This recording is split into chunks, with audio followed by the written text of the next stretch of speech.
Good evening mga Lodi. For today's video nga guys ay dito tayo sa labas ng luluto ng pagkain. Outdoor cooking mga kung tawagin. Yan. Dahil nga medyo mahal yung gas ngayon, so mayroon naman tayong alternatibong paraan para magluto.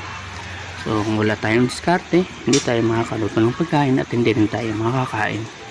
So guys, yung niluluto natin ngayon ay ginataang alimasag na sinangkapan natin ng gulay ng puso ng saging. Ayan guys, sana lahat may puso at sana lahat ng puso nakakain.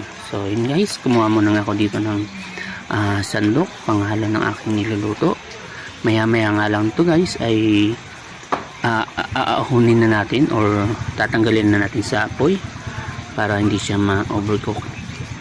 So dito nga guys, yung ating ginataang alimasag ay paluto na. Kailangan natin haluin ng konti para at least